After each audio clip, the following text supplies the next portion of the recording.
everyone, welcome back to the channel. My name is Julia Ray Connor if you guys are new here, and I'm doing a bit of a different kind of video today. This video is basically going to outline my pregnancy health and wellness protocol, and I'm making this, well, I already created it. I've been following it for a while now.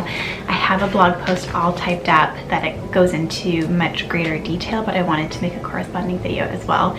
But basically, this is the kind of resource that I was searching for. I wanted like a how-to guide that broke down a meal plan, an exercise plan, and just like a mindfulness, mental wellness plan, and packaged it all up into one easy to follow guide. And that's essentially what I made for myself. I'm just so happy with where I've landed on things.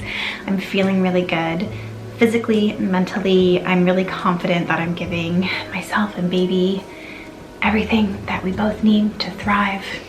So if you guys are new here, you might not know this, but I've mentioned it a few times, both here on YouTube and on Instagram, but I had hyperemesis during my first trimester. It was really, really rough. If you've had hyperemesis and or just worse, morning sickness, pregnancy sickness, then you will get it. But I was basically a lump for 3 months. Not that I was useless, I felt like I was useless, but I basically was either in bed or, you know, attached to the toilet in some way, shape, or form. It was rough. And then around 17 weeks, I started to feel better. By 19 weeks, I was feeling much, much better. And it was around that point, between 17 and 19 weeks pregnant, where I really decided to take charge of my nutrition, my health and wellness, my physical fitness, and that is when I put this protocol in place. So 2 really quick disclaimers, because I feel like I have to put these in. 1, I am not a doctor in any way, shape, or form. I know next to nothing. I have done a lot of reading, a lot of research. I have consulted medical professionals, but in no way, shape, or form am I anything close to a qualified medical professional. So take everything with a grain of salt and obviously consult your own qualified medical professionals. The other thing I want to say is that this pregnancy wellness protocol is designed specifically to meet my nutritional needs. It's designed specifically for me. So for example, I had blood work done in my first trimester, and it allowed my doctor to identify areas that I could improve upon. So for me specifically, that was things like I needed to up my iodine intake, magnesium, and iron was the other one. But aside from a few very slight vitamin and mineral deficiencies, I had a really good starting baseline overall. And so I think like this plan can definitely work for most pregnant women as long as you are starting from a very balanced baseline. So just as a quick reminder, I have this all typed out in a blog post that I'm going to link in the description box below, but a brief overview of my pregnancy wellness protocol, as I'm calling it, is as follows. The first thing is I'm aiming for between 1600 and 1900 calories a day. That's not set in stone. It's not hard and fast. My maintenance calories pre-pregnancy were like between 1500 and 1800. I was pretty loosey-goosey with it, but I'm not increasing things too much with pregnancy. There are lots of resources out there that can help you with determining this. I really found it beneficial to consult a nutritionist, but yes, those are my kind of estimated daily calories. The really important thing is that I'm aiming for minimum 100 grams of protein a day. My midwife suggested 85 grams of protein a day as a bare minimum. I feel best at around 100 grams of protein a day, but you will see throughout this video that I easily get more than that every single day, and I don't find it hard at all. The next thing is I'm aiming for a minimum of 72 ounces of water a day. So this guy has come in very handy. I'm already on my second one for the day, which will bring me to 80 ounces already, and it's not even noon yet. It's almost lunchtime, and I'll probably have another one of these as well today. I also try and get my vitamins and supplements in. I have a very specific list, and I try and make sure I get them all every single day, and again, that will be included in this video and in the blog post. And then bare minimum body movement requirement for every day is 30 minutes walking.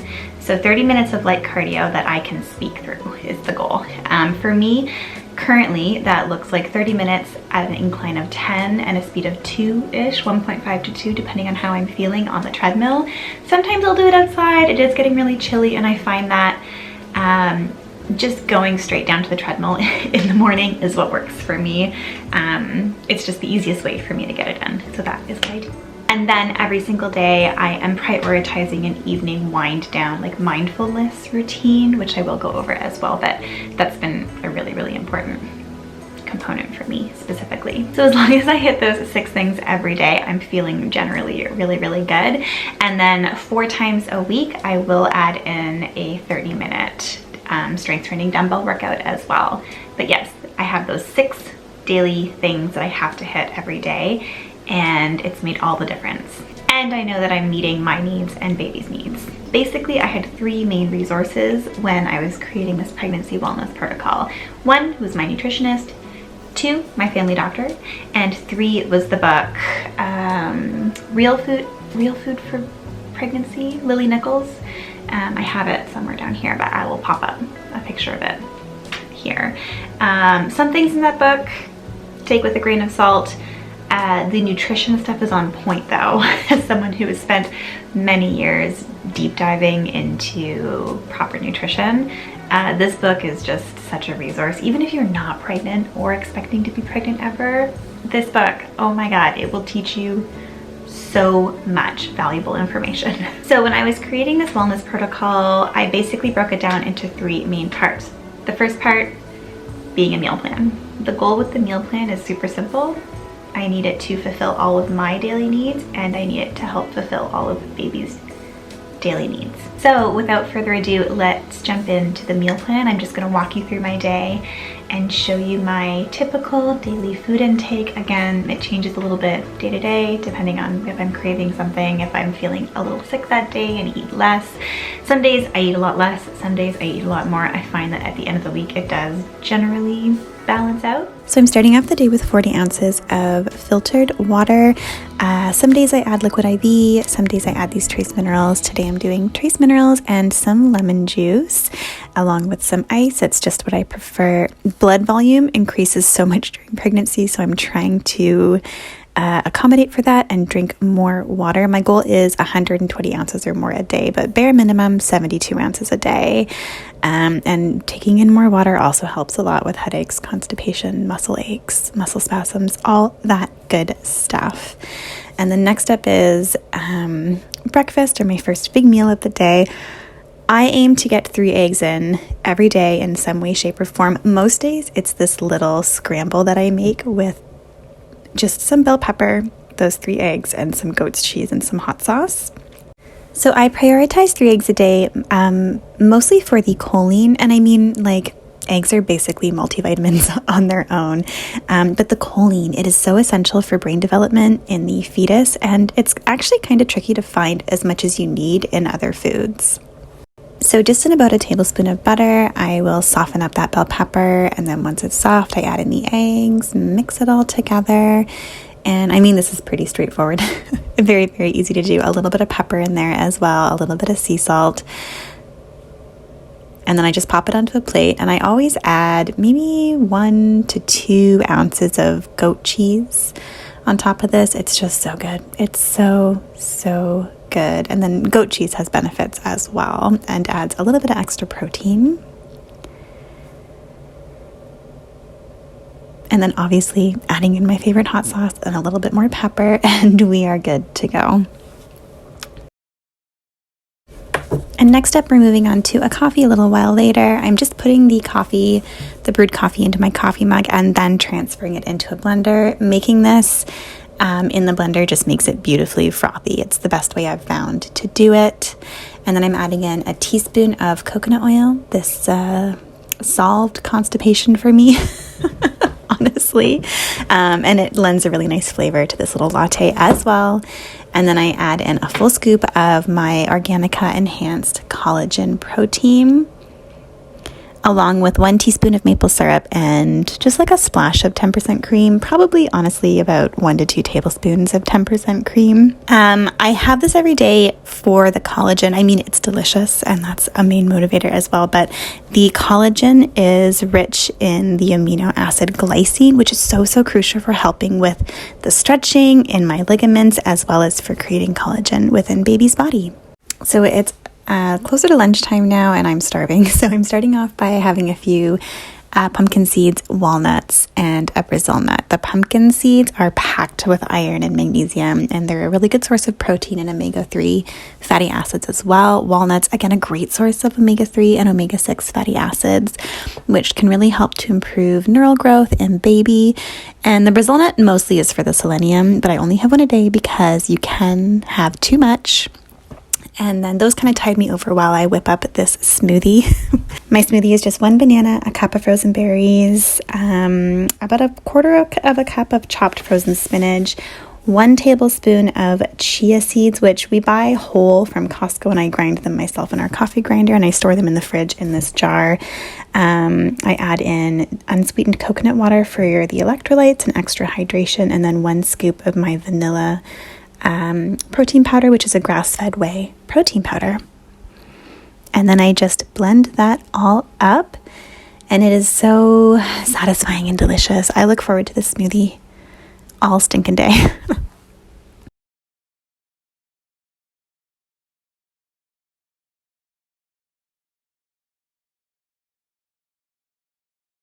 Now it's the middle of the afternoon, and we are moving on to the round 1 of vitamins, starting off with iodine drops in a shot of tart cherry juice.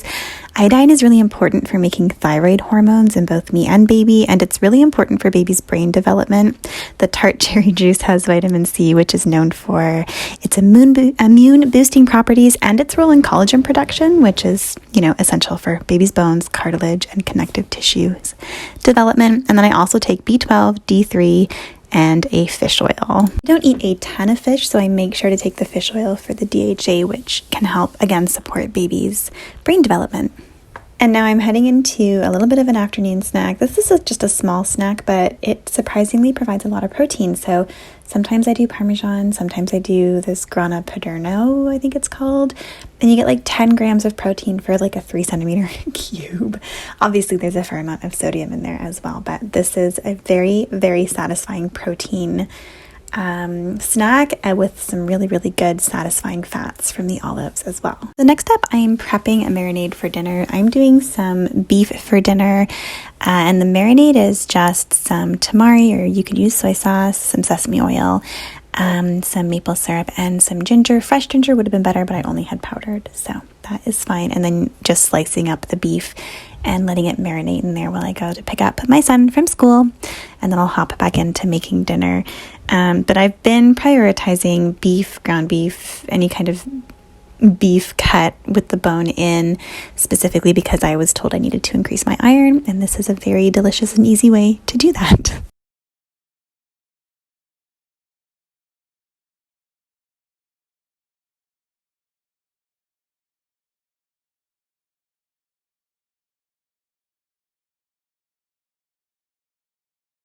So this is literally the easiest little beef and rice stir fry you ever did see. I'm just slicing up half of a red bell pepper that I had left over, and then I'm adding in half of a yellow bell pepper, some onion, and then dicing up a whole zucchini as well.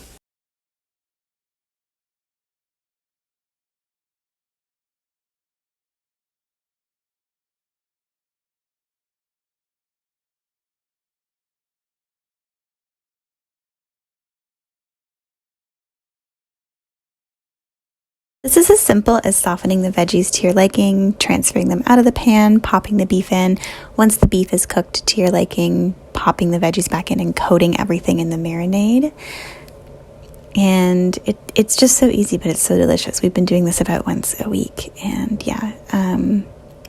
so good. Something I've been doing before dinner is a tablespoon of apple cider vinegar just in a full cup of water to help with digestion and to help settle my stomach, and it has been doing wonders. dinner all served, a quarter cup of basmati rice. I'm trying to keep carbs to 2-ish ounces, and then 4 to 5 ounces of whatever meat protein we're having that evening as well. And this is my late night snack. This is the last thing I'll eat for the day. It's just a whole apple sliced up with some 2% Greek yogurt to get in that last little bit of protein for the day. And then I'm also adding in hemp hearts, again, for some extra good fats and protein, just sprinkling that on. And then to make this a little decadent and more of a treat, I've been chopping up I believe this is 80% dark chocolate from Lindt. I just chop up 1 cube. I kind of shave it with a knife and then sprinkle it on top of the yogurt. And it's actually so lovely. It's such a nice little treat. Doesn't spike my blood sugar. Highly recommend trying it out.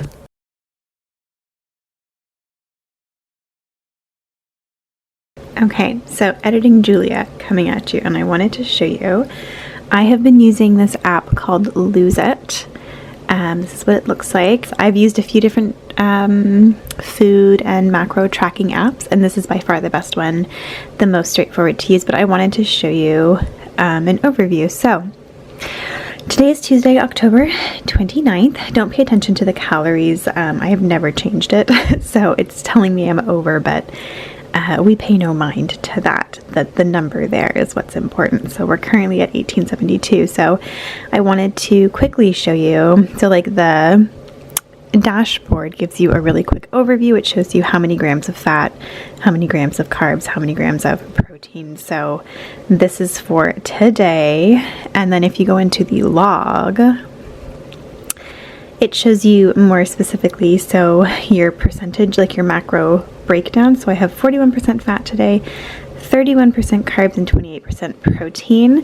That's pretty great. That is kind of exactly where I want to be. I aim for like, I don't know, like 40, 30, 30-ish. Prioritizing the healthy fats, so important for fetal development, also keeps me going, and I think you can see that I easily got over 100 grams of protein today. I'm at 132 grams of protein, so very, very pleased with that. So once I had my meal plan in place, I moved on to exercise. So step 2 of this pregnancy wellness protocol was creating an exercise plan that was realistic for me and my life. And that is so key. It is so key. Make sure it is realistic and that it is something you can actually achieve and that it's something you actually want to do, or else you're not going to do it. So I worked with my nutritionist, who was also my personal trainer, about 1.5 years ago. And we worked out that my daily minimum like movement requirement is 30 minutes of light cardio. And again, that is the bare minimum. A really important part of setting up this little exercise plan for me was making sure that I worked it into my routine in a way that worked for me and our family rhythm. That made all the difference. So I get my 30-minute cardio session in right in the morning, right after my son is dropped off at school. That is what works for me. If I don't do it then, if I don't get it out of the way at the very beginning of the day, I will grow and grow to dread it as the day goes on, which is so silly because I actually really enjoy doing it. But I guess because it's something like I have to do, and mornings are my roughest time when I still feel a little nauseous, that it's just, I don't know, it's tough for me to get on the treadmill and do it. But like 5 to 10 minutes into it, I feel amazing, and it just sets my day up for success. So 30 minutes in the morning after I drop my son off for school, that is when it works for me. So I started incorporating my 30-minute incline walks on the treadmill. I think it was 18 weeks pregnant, because I started to feel better at around the 17-week mark. And it honestly, I had been sedentary for 3 months and a bit, 3 months and a bit. And it was so hard to even just do the 30-minute walks every day, which felt pretty depressing because leading up to getting pregnant, I was actually the strongest I'd been in a really long time, in years, and I was feeling so fit and strong and awesome, and so that was a hard pill to swallow, just realizing how weak I had become. So I gave myself, I think I did about 2.5 weeks of only doing 30-minute incline walks every day, and that was how I was getting my movement in. And then I started adding in a few strength training sessions every week. Now I'm up to 4 times a week. I do a 30-minute dumbbell workout 4 times a week. I just found a YouTube video. I ran it by my personal trainer. It's very similar to a routine I was doing previously, but it's obviously modified for pregnancy, for 2nd and 3rd trimester, and I've really been enjoying it. And already at 24 weeks, I haven't even been doing this for that long, but I'm feeling strong again and it's very empowering after that brutal 1st trimester. So yeah, that fully encompasses the exercise part of my pregnancy wellness protocol. So step 3 of creating this pregnancy wellness protocol was creating a mindful evening routine. I made it an evening routine because that's, again, what worked for our routine, for our family rhythm. And it allows me to fit in this self-care moment, if you will. So this is very personal to me and my needs, but I found it has made a really big difference. I knew going into this pregnancy I would need to focus, to put some extra effort into focusing on my mental health. And yeah, I just decided to do that through creating a really solid evening routine. The bonus of this is that doing this routine in the evening has greatly improved my sleep. If you are pregnant and it's really impacting your sleep, I recommend trying a routine similar to this, because the quality of my pregnant sleep has improved greatly. Start off my evening routine by relaxing in water. So depending on my energy level, this can either be a magnesium bath or a quick warm shower. The goal is simply to relax my muscles and mind, and I find being in water is instantly soothing for me. I always do this in low light to signal my body that it's time to wind down. So a candle on the countertop and overhead lighting turned off does the trick. I do my facial skincare. I had to switch out quite a few products to ensure my routine was pregnancy safe, so stay tuned for a breakdown of that coming soon. And then I do moisturize and soothe my body, magnesium spray on all of my sore spots like knees, hips, lower back, etc. And then I do a body oil and a belly oil as well. I've been loving this La Roche-Posay Lipicar Balm Light for over my entire body. And then afterwards, I immediately take my vitamins, round 2. It's just my magnesium and my prenatal. My prenatal vitamin still makes me feel slightly nauseous, so I take them before bed and it helps me keep them down. And then I do a 10-minute full body stretching routine every single night without fail. It's normally during this period of time that I'll make an effort to focus on gratitude and think through all of the positives in my life and what went well that day. Time to relax and read. So the first thing I'll do is switch our lighting to a low red light to help my eyes relax. We use smart bulbs, so this is easy. And then I get comfy in bed with my feet elevated and my toe separators on, which feels like an absolute dream. And I will just read for 20 to 30 minutes and then turn off the lights and call it a night. Okay guys, that is it. That is all from me today. I hope this video was helpful. It was a bit of a different one for me. Let me know in the comments down below what you are doing to have a happy, healthy pregnancy. And yeah, that's it. That's all. I hope you enjoyed the rest of this beautiful day, and I will see you next week in my next video. Bye guys.